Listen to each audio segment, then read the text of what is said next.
Prospect House Media. And now, prepare yourself for the only weekly podcast you won't want to miss. Welcome to the Ameritocracy Show with Troy Edgar, live from our studios in Los Angeles and Washington, D.C.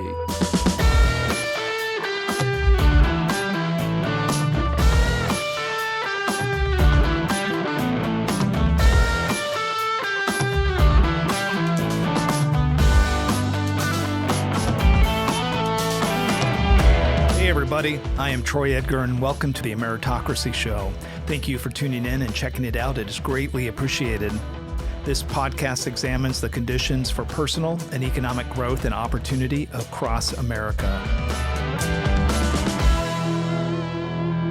This week, my special guest is Lynne Cox, an American long-distance open water swimmer, New York Times best-selling author, and speaker. Lynne has set 60 open water swimming records around the world and has been inducted into the International Swimming Hall of Fame. She documents her lifelong relationship with water through her acclaimed memoirs, Swimming to Antarctica and Swimming in the Sink. Lynne's determination to accomplish her goals, regardless of the challenges, is inspiring, including swimming in 34-degree water to spending 21 years to publish her first book. Listen as Lynne details how preparation and community support contribute to her achievements. Lynne was born on the East Coast and moved from an early age from Manchester, New Hampshire to Southern California. She went on to the University of California at Santa Barbara and got a degree in history and minored in coaching. At age 14, Lynne swam 20 miles from Catalina Island to Los Angeles, and went on the next year to set the world record time for crossing the English Channel from England to France. As you will hear, Lynne gives great advice on achieving anything meaningful in life. She stresses the importance of preparation, but says we must realize that obstacles will happen and you will have to adapt in the moment. Adapting to your circumstances is key. I hope you enjoy. We are here today with Lynne Cox. Lynne, how are you doing today? I'm doing great. Oh my God, it's so awesome. Thank you so much for coming and being a part of this show. I'm so glad our paths could connect this time. You know, we're both super busy people, but it's wonderful to be back and to see you. Yeah. You know, it was interesting. Probably 2 or 3 weeks ago, I was in D.C. And I follow you and what you're doing, social media and all the stuff with your books. And all of a sudden it says, I'm going to be in Arlington. And I'm like, oh my God, I'm here. So I tried to get in touch with you, and right away, as you always are, super responsive. You're like, Troy, I'm actually on the road somewhere else now. Exactly. Sort of one day here and then gone and somewhere else. Yeah, no, it's very exciting. So Lynne, just to kind of help the listeners a little bit, you and I met in 2006. And kind of a unique meeting is that, at that time I was running for city council, first time out of the chute. I'm a business guy trying to make a difference in my community. My kids are almost grown, but I'd basically expended all my time in youth soccer, baseball, all the sports. And, the city was at a point that we were having some financial problems. I was a finance guy, and I said, I'm going to try to make a difference. And so I started walking the entire city, and I walked over where your mom lived. And all of a sudden, I knock on the door, and your mom, super nice lady, and she's like, and sometimes when you're walking, the people go, hey, thank you for trying to help the city. I don't know if you'll get elected. Why don't you come in and get a glass of water? We'll, have a discussion. And so your mom invited me in, and you were there, and you introduced yourself, and then I put 2 and 2 together that, wow, Lynne Cox, I'll talk about this in the open, but you've accomplished so much stuff, especially in Southern California, really left a mark. And my kids growing up in this community, as you get through elementary and junior high, and they always talk about the famous people that come from this area. And, I'm not trying to flatter you, but I remember the boys like talking about Lynne Cox, the gal that swam to Catalina, and she was my age. And I'm like, yeah, but you're not going to be breaking that record. But they tried a lot of other things. But so Lynne, we got to know each other through that process.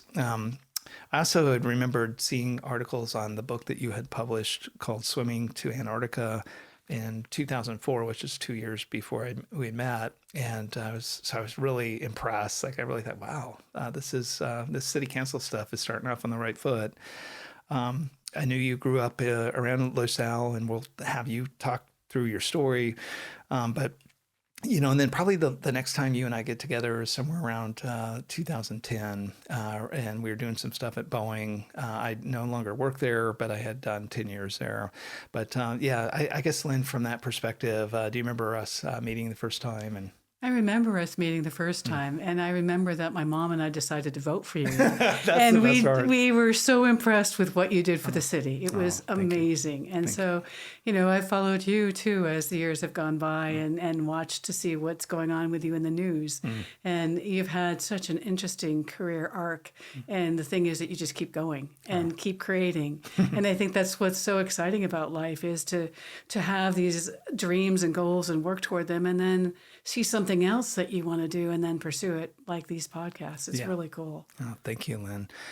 Lynne, for the listeners, like I said, with your origin story, would you mind kind of getting the listeners kind of caught up to, where you definitely started in New Hampshire, as your family did, and then kind of how things kind of unfolded from there? So my dad was a physician, my mom was an artist, and my dad wanted to make sure that my brother and two sisters and I were all really healthy. So they got us into swimming, and we just loved it, partly too because my mom had been a swimmer and my grandfather had been a swimmer. And so we trained on the Manchester swim team. But the facilities there were very limiting, and the coaching was sporadic because there was a lot of volunteer coaching, and then during the summer we'd have the coach from Harvard coaching us, but then we didn't have great facilities during the wintertime. So my parents decided that we needed greater opportunities for sport, but also my dad and mom were all about being scholars and all about making sure that we got great educations. So my dad pulled out a map of the United States one day and said, okay, we're thinking about moving, your mom and I. And so here are some places we could go. We're kind of looking at Arizona or Hawaii or California. And there's great swim teams and great colleges and universities and elementary schools in these places. So where would you like to go? So as a family, we decided we wanted to move to California. And we decided right away that we wanted to go to Santa Clara. And it turned out my dad had a friend that he had studied with at med school who was also a radiologist. So he contacted him, and it turned out that his old friend needed another radiologist. So we packed up to move to California. My dad came out a week before the family, and the doctor died. Oh. So suddenly we were no longer moving to Santa Clara. We didn't know where we were going to go. And it turned out that there was an opening in Los Alamitos. And it turned out that, it was really sad that my father's friend had passed, but we had to do something because we'd sold the house in New Hampshire. Oh, wow. And we decided to move to Long Beach just to rent a place until we found a place that we wanted to live. Turned out my mom had to take our dog to the vet. She took the dog to the vet named Toulouse. It turns out her second cousin in Maine was named Toulouse. Turns out she was related to this doctor. Oh my and God. They were just moving into this Los Alamitos. There was a doctor's opportunity for Dad working at Los Alamitos Hospital. So we moved to the area and started training with Don Gambrell, who would become a 4-time U.S. Olympic coach. And he was just amazing. He attracted people from all around the world to train at the university. Long Beach State at that time it was called, and it became Long Beach State University. But it was so incredible because we started training there with them. And we get to see the best in the world, go there and work out. And I was like the slowest one on the team, or one of them like the worst. And so it's like the field of dreams was a swimming pool. And you're seeing Gunnar Larsson from Sweden, who would break world records and get gold medals, and Gary Hall and a butterflyer. And so I got a chance to see how hard they worked and what it took to be the best. And I just wanted to be like them.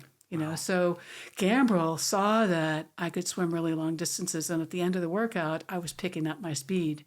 So he suggested that I swim in a rough water swim off Seal Beach. So I entered the 3-mile open division. So I was swimming against the women. I was 14 years old. Wow. And I came in first in the women's and third in the men's. Wow. Oh my gosh. So it was like, okay, this is something I like to do because I'm no longer last in the pool. Like do something really terribly in the pool or do something that's really wild and out there and exciting. And I had a friend who I looked up to on the team in Manchester who was a national caliber swimmer. And her mom was Mrs. Milligan. And I just remember one day that I was swimming in the pool there and it was really cold and rainy and I was the only one that stayed in the pool, which nowadays you'd never think anyone would do that. But here I am at 9 years old swimming alone in a 50-meter pool. And Mrs. Milligan came over to me at the end of the workout and said, someday I think you're going to swim the English Channel. So that in the back of my head when I was 9 years old affected me after I did that 3-mile swim, like maybe someday I can really swim the English Channel. Wow. So that's how it all started. And it made me realize as an adult now, looking back, how much your words mean and how much an impact you can have on other people and on kids especially. So it's like when you're seeing a child, for instance, and they're not doing something quite right, instead of saying, that looks really awful, it's like, you might want to try this instead of that. So it really made me look at my self-talk or my talk to others and realize that these big dreams come when we're kids or any age really, but you can really encourage somebody to go far beyond where they are at that point, even years later. And so Lynn, as you're kind of in a spot where the world's the limit, the sky's the limit. It wasn't that much further until you actually do your first swim. I'll call it acclaimed swim. You did a ton of swimming, but from Los Angeles to Catalina. Actually, I swam with a group of kids from Seal Beach. There were 2 boys, Andy Taylor and Dennis Sullivan. Andy was 12 years old, and Dennis was 14. Stacy Wierzonski was 14, and I was 14. And we had Nancy Dale, who started off to swim with us. We started from Catalina Island at midnight because the water is calmer and we were waiting for the right tides. And it took us 12 hours and a half to reach shore. And my friends decided after that they never, ever, ever, ever wanted to do a big swim again. And that night I knew I want to swim the English Channel. Wow. So I talked to my folks and said, hey, Mom and Dad, would you help me do this? And so my folks have said, yeah, of course. It's the way they were. But, I have an older brother and 2 younger sisters, and they were all swimmers. So it was a family sport. And so they did that kind of support for my siblings as well. But, back then there was an email. So we'd write letters to the Channel Swimming Association in England and wait months for the letter to come back and say, yes, there's an association. Yes, you need to become a member of it. Yes, you have to have an observer on board the boat to make sure it's official. And it turns out that Toulouse that I talked about wound up moving 2 houses from us. And it turns out that she taught at a local school with a woman named Donna Atala. And Donna's husband, Fahmy, was from Egypt, and he had tried to swim the English Channel 4 times. And he was a psychologist. He was a school psychologist. So he agreed to meeting with me and my family, my mom and dad. So he went to their home, and he started telling me mentally how to prepare for swimming the English Channel when I was 14 years old. Wow. So the goal was to not just swim it, but to break the world record for men and women.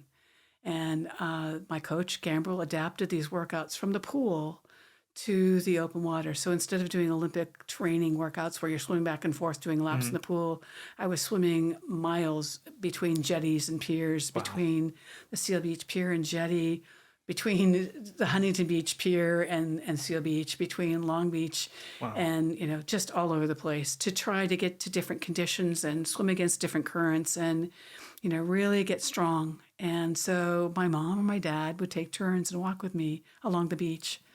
And they'd help me establish a pace so that no matter what the current speed was, I would be working at that speed. So I got to feel what the water was doing and then intuitively or just from all the training, get a chance to feel like how I needed to adjust, how much harder I needed to work.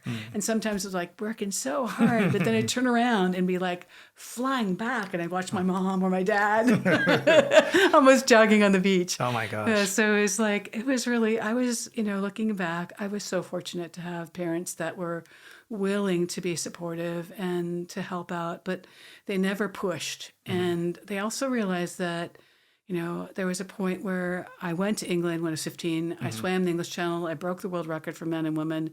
My time was broken by a man named Davis Hart, so by like 13 minutes or something like that. So the following year, when I was 16 years old, I went back and swam it again. The first time I swam 30 miles. The second time I swam 33 miles. But I broke his time by about 20 minutes. And then I realized that, in life you can just keep doing the English Channel over and over again. But I didn't want to do that. Yeah. I wanted to do things that had never been done before. And that's where the creativity comes from. And that's where the inspiration and looking outside what I do and looking at mountain climbers and looking at leaders and looking at people that have figured out how to be where they are and get to where they want to go, and problem solve and figure out what doesn't work and then maybe then adjust and figure out what could work or having lots of mentors, It's interesting, a big theme of the show is, really preparing and the hard work and meets opportunity.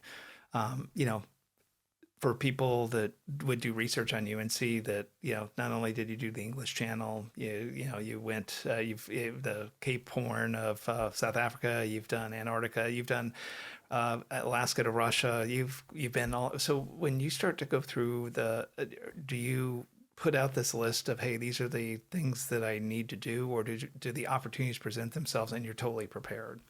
Actually, I will look at what I want to do. And often it's open a map of the world and think, it would be so cool to swim around the Cape of Good Hope. Ships can't get around there sometimes. And there are huge waves and there are sharks. And so how could it be done? What is it that I need to draw on? How do I do the research? That was a big thing that my dad really suggested to me is like, do so much research. And then how do you find the local people that are really knowledgeable? So when they say, oh, I swam here or swam there, it's like, that's just the summit. That's just the top part. There's so much that goes into preparing. And, when I trained to swim in Antarctica, the water was 32 degrees. And my idea was to swim the first Antarctic mile in a swimsuit, cap, and goggles, not a wetsuit, and to do it with human ability, not with technology. And so I had never swum in water colder than 38 degrees. When I swam the Bering Strait, I swam from Little Diomede Island to Big Diomede to open the border between the U.S. and Soviet Union. And the water started off at 42 and it dropped to 38. And it was just so difficult. The water temperature really had an effect on me where my fingers started to turn gray. And I had doctors on board the boat, though, to make sure that if I went into hypothermia, they could pull me out and take care of me. But after that swim, I just, that 2 hours and 6 minutes to swim from Alaska to Siberia and open the border. And so it was really, how do you train to swim in 32-degree water? And will there be nerve damage? And so actually one of the things I did is I thought, you could really get maybe hearing loss from swimming in water that cold. So I contacted my dentist, Bill Poe, who lives in Los Alamitos, and he made earplugs for me out of dental material so that they could contour just to my ears. And then I started training in water as cold as I could, which basically was at the tip of South America in Ushuaia, Argentina. And the water there at the time was 42 degrees, and I swam for like up to an hour and a half or 2 hours. But 32 was just like so far beyond anything I'd ever done. So as part of that preparation, I had 3 doctors who came along with me who were part of my crew, as well as Barry Bender, who was a local real estate broker who was all about negotiations and figuring things out. And he also knew how to operate a boat really well. So he became a part of my team as well as the local Quark Expeditions who ran ships out of South America to go to Antarctica. And they were the experts that were my guides. But all of this takes like years of research and trying to figure out and then listening to people and seeing what they suggest and trying different things. And it was only a while later, after I did that swim, that I was talking to a lieutenant colonel in the Navy SEALs. And he told me that, if they went diving and they got cold water in their ear, in one ear, it could cause them to become so disoriented that they would really, they could really mess up on their mission. So they had to be very aware of what was going on with their ears. And I'm thinking, wow, I guess it was a good idea. To wear the earplugs. When you were putting your teams together, and you're trying to find all these people, especially, doctors, pretty expensive people to kind of go with you. I mean, they've got to be taking this on as a passion too. How it's, I mean, even we look at two of us, we're busy. It was hard for us to find a time when the physicians can actually meet you. Do you find them and they're over there, or do they travel with you? For the swim in Antarctica, that was a really unique situation where I had 3 physician friends who came along with me that actually paid their own way. But for the most part, early on, my folks helped me do the English Channel swim and finance the 2 English Channel swims and the Catalina Channel swim. But after that, I was pretty much on my own. And there was a friend who knew somebody that had a company that made airplane blowers. And the woman that started it was a woman named Nancy Glasscock. And she thought it was so important to see women out there doing extraordinary things. So she helped sponsor the Cape of Good Hope swim around the tip of Africa. Great. But a lot of the swims I didn't have sponsorships for. So I wound up doing motivational talks, corporate speaking. I also worked with triathletes and wrote books and used a lot of that financing to help with the cost of the trip. But I also spoke for a friend who had a group that he worked with in Calico, Nebraska, and I went there to volunteer, and he had done very, very well financially. And I said, "Hey, Bob, could you help out with the sponsorship of the swim in Antarctica?" And he said, "What do you need?" And I said, "Well, the equivalent of 2 or 3 corporate lectures to cover it." He said, "Can I go too?" And it's like, "Yeah, you can." So that's what helped with that. But often it was like in kind, or, Quark Expeditions helped cover some of the cost of the crew. 60 Minutes came down to cover the swim. So they covered 60 Minutes costs, and that was extraordinarily helpful because it documented it and it made it very real. People saw me swimming in swimsuit, cap, and goggles past icebergs to the shores of Antarctica. And actually, as a result of that, there are a lot of people around the world that are now doing ice swimming, where they do ice miles and other competitions, which on one hand, I think it's really extraordinarily cool. But on the other hand, I worry because for me to swim in Antarctica, I started doing these channel swims when I was 14, 15 years old. And it took me like 40 years to acclimate enough to be able to swim in 32-degree water. So to be able to then just jump in there, I just wonder how a person's body will react, and will they be okay, or will they go into cardiac arrest? So those things, when you're doing these things that are really out there, you're aware of that. And that's why I had, when I swam the Bering Strait, I had 2 physicians along with me, and I had actually the doctor from the University of Alaska, William Keating, who is like the world's eminent guy in hypothermia, and he had me swallow a thermal pill, which was a pill that was able to transmit my core temperature to a receiver. So as I was swimming across the Bering Strait, I'd roll over on my back, and he'd hold a receiver on a broomstick near my stomach to be able to make sure I wasn't going into cardiac arrest or into hypothermia that could cause cardiac arrest. Wow. But you also have to have people that are really flexible, because probably 4 or 5 times into trying it, we figured out the signal was dissipating in the salt water and it wasn't working. So I'm like, it's more important for me to finish the swim and to reach the Soviets, to meet the Russians, than it is to be tested. So at some point they went, okay, just go. Just keep going. Just keep going. And I was really lucky because we had Inuit, we used to call them Eskimos, Inuit, and walrus skin boats, umiaks, that were guiding me, that knew how to get me across and then met us. Then we had a Russian boat or Soviet boat meet us around the 3/4 mile part. Wow. How exciting. It was really cool. Yeah, that is. And Lynne, let me ask you this. So you've started to get all of these accomplishments. It's interesting, is it just looking, I learned a lot kind of preparing for this, that, you've only mentioned, a handful of like 20. I mean, there's a tremendous amount of accomplishments. You've done a lot of country to country, even freshwater swims in between countries. And then eventually, one of the things that I always thought was fascinating is you always say, hey, it took me 21 years to eventually write a book about this. What did you feel, as somebody that's trying to write a book, what did you feel was the hardest part of, like, eventually, was it just staying focused to do it with all because you have unbelievable content It's just that, to get it done. I think the thing about my book, Swimming to Antarctica, was that it was so unusual when I was trying to get it published. And I kept submitting it, resubmitting it, sending it to different publishers, having it rejected or not hearing anything at all. And it was only because after the 21-year mark, my cousin, Alan Davey, was a cinematographer for Spielberg. And his cousin, my second cousin, was Anne Rice. So he had, for like 10 years, kept saying, give me your manuscript. I'll give it to Anne Rice.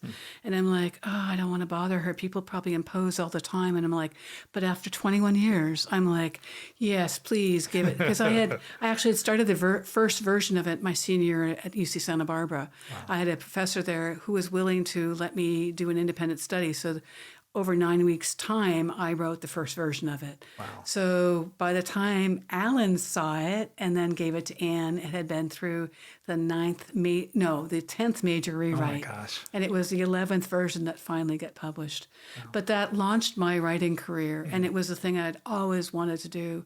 And it was so interesting because years ago, there was a pilot that I knew that flew F-4s, and he would tell these stories about landing on carriers at night and trying to hook the tail of the plane and how dangerous it was and how, friends of his went into the ocean because they missed. And so he said, your big goal as a writer is going to be able to make us feel what you felt, make us see what you saw so that people can understand what it is that you did and they can vicariously experience it.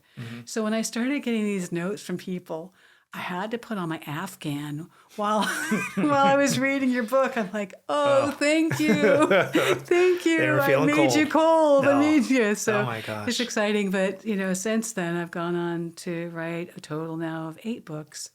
And there's nothing better than working so hard for so long and then seeing your dreams come to reality. And also beyond that, having people read your books and then tell you what that connected with them and their experience, and then learning more about them and about life because of the way they interpreted something or how they saw it through their eyes. And you just think, you write a book and everyone's going to experience the story the same way. It's just not that at all. It's interesting is, people go and they take a look at the books that you've written. The one book that stood out to me at the very beginning when other than the first one that you did, was the one that you did with the Navy SEALs, being a Navy guy and a submariner and dealing with the SEALs. I was on a submarine in Pearl Harbor that actually was one of 2 and that was special warfare. So our deal was to drop, had a dive chamber built on the back of one of the submarines, and we would go places and they would go do what they were going to do, and then they would come back, days later. And when you were doing the survival book, or can you talk about that book, because that was very interesting. It was almost like the how-to for like marathon and triathlete type people. For open water swimmers and triathlons, yeah. Actually, what happened was I had a friend who was going with swimmers on long distance swims, primarily the Catalina Channel, and she was kayaking for them along with other boat support. And she wasn't sure what to do if somebody went into hypothermia. How could she get them to the boat quickly if the boat was like a quarter of a mile or half a mile beyond? And so by chance, I'd met somebody at Boeing who was a loadmaster there, who was in the U.S. Air Force. And we were just talking, and I said, I'm just working on this project. And she had said out of the blue, if you ever need to get a hold of the Navy SEALs, I know them. I'm like, okay. So I reached out to her and said, hey, do you think we could go down and talk to the SEALs and see if there's anything we could learn from them that would help my friend with this situation?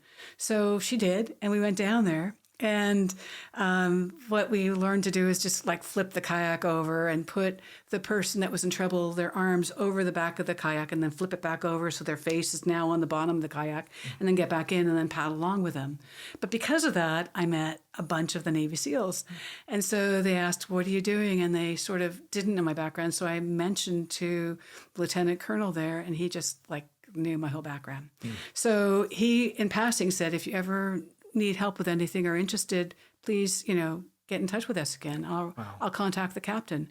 So I thought some more about it, and I said, I'm writing this open water swimming manual, and who would know more about risk management than the Navy SEALs? Exactly. Because they have to get rid of all of the risks that they can, because there's so many other things that will just happen. That's right. So you know that from your military. So they invited me down. So off and on for 2 years, I went there and I learned from them, and I watched the young ones train and asked any questions I wanted to. But there was one day that I was walking along in Coronado through their campus, and I looked up and I said to this lieutenant colonel, I'm not supposed to use his name still, I said, "Isn't that where the dive tank was?" And he looked at me like, "How do you know that?"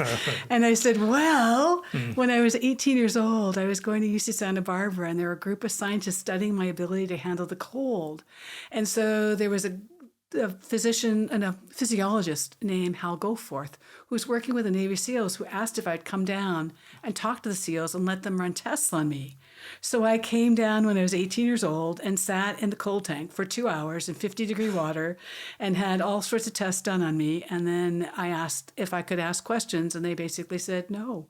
So I left after that. So that's also why this Navy SEAL then said, whatever you need to know, whatever we can tell you, we will. So part of writing the book, though, is that, when you're trying to give people advice, you have to be really careful because people can misinterpret it. Yep. So much of the book is, I quote the Navy SEALs because I want to make sure that people are very clear on what they do and how they advise people. And I think that that's really what's important, to make sure that they understand that they're so professional. And it was really fantastic to be with them, to watch them training, and to know that they really respected the stuff that I'd done, because they looked at it like swimming across the Bering Strait as a gesture of peace to open the border between the U.S. and Soviet Union. It was like, wow. Very so impressive. there was this camaraderie that existed. And I went back many times after just to see how they were training and to learn. And I just really felt so honored and privileged to be part of that. And so, Lynne, as your books, like some of them have been New York Times bestsellers, pretty awesome. It's got to be incredible to see in the paper and see that. Wow. Something I noticed, though, that because I do follow you, is that you don't just write the book and pray. You're out there like all over the place, giving talks about the book, talking about, and it's interesting because you're known for a certain brand of accomplishment, success, the swimming part of it, but your books also kind of pull on community. And and I've seen like the arc in your books is it does shift back. I mean, everything from water survival with the SEALs, congratulations for the beginning of Antarctica, the stories that you had captured there. Talk about like, the theme or the arc and what you're trying to accomplish, because it doesn't feel like you're just trying to promote, setting world records, which you could do. You could have a whole career of just doing that. It really seems like you pull on the community. Well, actually, that's really it. That's what makes it so rewarding, because, when I go to a different place, it's the locals that know it. So to say, hey, will you be part of my team? Will you help me do this? And they get excited about it. And then they bring the best of what they know to what we're doing. It makes it so extraordinary, because then it's a window into their world. You're not just a swimmer or athlete passing by. You're not just a tourist. You're a traveler. You're somebody that's come to learn more about them, and they welcome you in. And that's really what I value, that you can sit down and have dinner with somebody and really learn their perspective on the world. And I think that makes it, that in person, that makes so much difference. But I also think that no one succeeds alone. And so, I acknowledge the people that have helped me, because I couldn't have done it without them. And I think it's really egotistical if you say, I did this or I did that. It's like, no, it's really a we. That's right. Especially when it's out there like that. And having that trust that people have your back, and vice versa, that you will be there for them. So it's been really exciting. But I think one of the most exciting things that's happening right now is that Chris Carter, who created the X-Files and produced and directed them, he and I have spent the last 2.5 years working on a script. Oh, wow. And about my life. Oh, so that's awesome. It's out there now being shopped around to different production teams. And so I'm crossing my fingers and hoping that it will evolve into a movie. And there have been other things that have just recently happened, where This American Life did this whole profile on me about the story about Grayson, which became a story about a whale that was lost off Seal Beach while I was training for Catalina. But also, there's these other things where because of that, Radio Dubai is getting in touch with me to interview me. Wow. So I'm hoping that, again, we're talking about practice and participation and performance and opportunity. I'm hoping that maybe somebody in Dubai says, hey, this would be a great movie. That's right. And how do we connect those dots? And that's the hope the next big vision to say, these swims have been extraordinary, and the people that we've met around the world that we've connected with, and the idea of doing something impossible to inspire other people to do their impossibles, or even maybe do them, just like how do you get to that next step and realize it's what you want or it's not what you want, and then where do you go from there, and how do you figure that out? Yeah. Now that's with our listeners, thank you very much, because it usually what we try to do is close with, hey, how can people take on their dreams and go to that next level? And a lot of the stuff that you talked about, the preparation, finding the team, visualization, hey, I need to see, in my mind, I need to see what success really is to be able to kind of get to a certain point, is very helpful. I probably close on this, and this is probably something that a lot of people would wonder when they talk to you, knowing you're an open water swimmer, is that, I grew up next to the beach. I did bodyboarding, surfing until, even in the Navy, when I was stationed in Hawaii, we would go to North Shore during the winter. I'd go there with the SEALs that were on the boat, because they also have a rule in the SEALs that they have a buddy, right? And so you never leave your buddy. So on big wave time on North Shore, I'd go out in like 20-foot water waves, and I knew that my body would at least come back to shore because they would bring me back. Never leave you. Yeah, they would never leave me. They're like, hey, Troy, we got you. I'm like, you know what? I know you do. So we'll do this. But I guess the question is, a lot of people have that fear of getting into the open water, that, you don't know what. Now on video, you see all these things with sharks and all of that. And, you've talked about South Africa, you've some of this, and I'm not even covering half the swims that you've done in places that probably aren't the most safest. So how do you visually and mentally get ready for that? You're even swimming from Catalina to LA in the middle of the night. You have no idea. Is it kind of eerie as you're halfway through that, or do you even think about it? Well, actually, it is really eerie, and especially when there's the red tide going on and everything is phosphorescent and shiny and neon, and you have flying fish jumping out of the water, and under the lights they're turning pink and purple and green, and it's beautiful and weird. And then you look way down below and you can see large fish swimming underneath you. So you can see the bubbles off them or whatever. So it is scary, but at the same time, like with Catalina, you always have boat support. You always have a paddler beside you. You always have people ready to react if there's going to be a problem. There are so many more sharks off Southern California now than there have been for a long time. Chris Lowe, who's a professor at Cal State University Long Beach, is somebody that I talked to through the years. He's the shark expert. Yep. And he's the one that's told me that there are more off Seal Beach, Huntington Beach, Newport. So because of that, I really swim more in the bay than I would out in the open ocean. And I would only feel comfortable swimming in the open ocean if I was swimming with a bunch of people and had kayak support so that you're all together. But I do think that, wearing a wetsuit, I wouldn't do that. I wouldn't want to want to look like a seal. No, that's what I'm thinking. And I remember way back when there was a professor named Nelson out at Cal State Long Beach, Don Nelson, who was just an amazing guy who I'd always consult with before I went on a swim. And he told me, make sure you never wear a swimsuit that has white stripes along the side. Because when you swim, you'll be like a lure in the water, moving side to side, rolling. I'm like, okay. Yeah, that's not something you want to focus on to be a lure. Right, exactly. You do not want to be breakfast.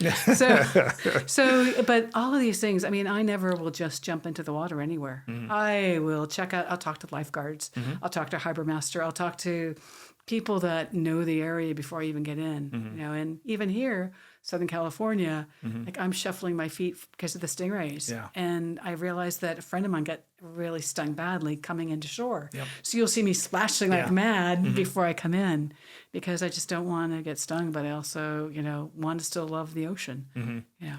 Yeah. Lynne, this has been a great discussion. I really appreciate you doing this. It's been really fantastic, Troy. Thank you very much. Yeah, thank you. And I wish you the very best. And with your newest book out, would you just talk a little bit about that before we... My newest book is Tales of Al, the Water Rescue Dog, and that's about the people in Italy that give of themselves and train their dogs to leap out of helicopters into the lakes and oceans off the coast of Italy and pull people to shore. But it's also about swimming and about teaching kids to swim and the love of the water and all that. And that came out in May. In January, I had another book come out. Because of COVID, I had lots of time to write. So make the time worthwhile. So I wrote a book called Yoshi, Sea Turtle Genius. And it's about a sea turtle that got caught in a fishing line off the coast of South Africa. And she was rescued by a Japanese fisherman, brought on board his boat. He hand-fed her. She was rehabbed, sort of, but she had this huge gash in her shell. They decided, the captain, the crew decided to bring her to shore to Two Oceans Aquarium, where they rehabbed her, and she lived for 20 years. Oh, wow. And then they decided that they needed to let her go. So they taught her how to hunt for herself. They conditioned her to swim long distances. They put a tracking device on her, and they released her at the tip of Africa, and she swam 33,000 kilometers from South Africa to Northwest Australia, where she was pretty much probably born. Wow. So it's a story of this journey of such a little creature that could swim across the oceans, that this caring for her by these different people. And now she's probably back in a place where she's going to nest at some point. Wow. So, but the story was illustrated by a man named Richard Jones, who is the illustrator for David Attenborough, Our Planet. And his watercolors are beautiful. So it's just so fantastic to have the words and to have the artist that then is able to take and amplify the words through his illustrations. They're beautiful. Yeah, it's powerful. Well, when we break here, I have got my version of your latest book, and I've just really look forward to just kind of keeping track of you. And what I'll do too in the show notes, so people can track and follow you as you go work your way around the United States and all over the world. So thank you, Lynne. Thank you very much, Troy.